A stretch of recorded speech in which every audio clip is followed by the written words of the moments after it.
In this video, we're going to try to evaluate this limit as a Riemann sum and find its value. Okay, and basically we're trying to compute the integral of f of x dx. We know our f, so let's say here on 0 pi. Let's work on the interval 0 pi because we have to be precise. So if we do 0 pi sine x dx, okay, in this case we're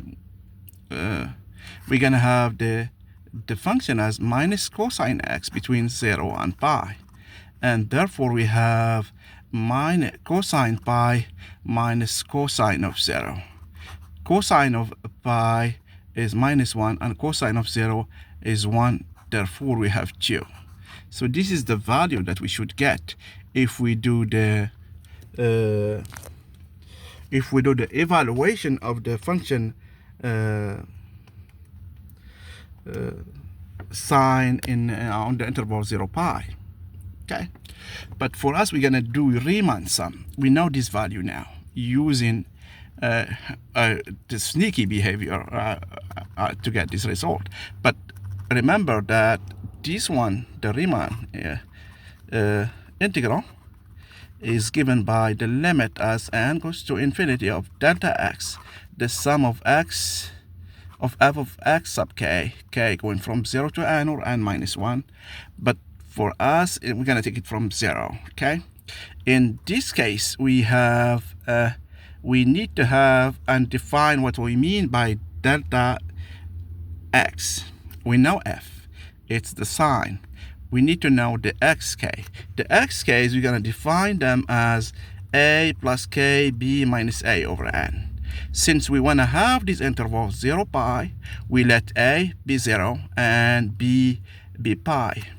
Therefore, we have x sub k is k pi over n, and therefore delta x is going to be xk plus 1 minus xk, which is going to give us pi over n. Okay, so here we need to be more precise, okay, because we're going to have the limit as n goes to infinity of, we know delta x is pi over n, and the sum k going from 0 to n of the sine of x k's are being k pi over n. Okay, the issue is that we don't know an expression for this formula, an easy one at least, but we can prove in general that the sum, so this is a formula that we can prove using complex analysis, is given by the sine of n plus 1 over 2 times x times the sine of n x over 2 over sine of x over 2. Okay, but in this case k is going from 0 to n. So in here, if we take x as pi over n, okay, we have, using this sum, we have here, we have this one is the limit pi over n. So we replace the sum by the sine of n plus 1 over 2 times x is given by pi over n, okay, times sine of n over 2 times x, which is pi over n, okay, here over sine of x over 2. X is pi over 2n. Okay, so in this case we need to stop a moment and see that we can have some simplifications. So here, this is n, this is n, so we have sine of pi over 2, which is 1, so this is 1. Okay, here, as we enter the limit inside, because the sine is a continuous function, we're gonna have the limit of n plus 1 over n, which is 1. Therefore, we have only sine of pi over 2. So this is 1 as n goes to infinity. So we are left with the limit of pi over n times 1 over sine of pi over 2n. Okay? So if I multiply by 2 and I divide by 2, I see that I have something that I know. So here I can take 2 to the front. Okay? And I have the limit. So I can now treat this one. I can do a change of variable.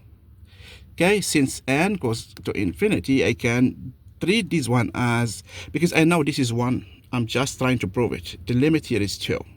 So this integral is 2. But I'm trying to prove that this one is 1. So if I treat this one as a function and I put pi over 2 n as x, so assume that here y goes to infinity. So I'm treating this one as a function, not as a sequence now. So here, if I change the variable, if I put y is pi over 2n. So as y goes to infinity, n goes to, or x, let me do x. X goes to 0. So forget about n here, treat it as a function. So this is pi over 2x times 1 over sine pi over 2x. I have this one. This is going to be x, okay? So I have the limit of x over sine of x as x goes to 0. So I changed everything. But I can take x down, and now this limit is 1. So therefore this limit is 1, and therefore this integral is just 2. This limit is just 2. And this proves that my sum here is just 2. And therefore this integral using Riemann sum is just 2. Okay, it's a bit messy, but there is nothing special about it. If we know this sum here, and we use the change of variable here, okay, to treat this one as a function, if you don't see that this is 1, the limit of this one is 1 as n goes to infinity. But all we know is the limit of sine of x over x is 1 as x goes to 0. We're going to use that one here.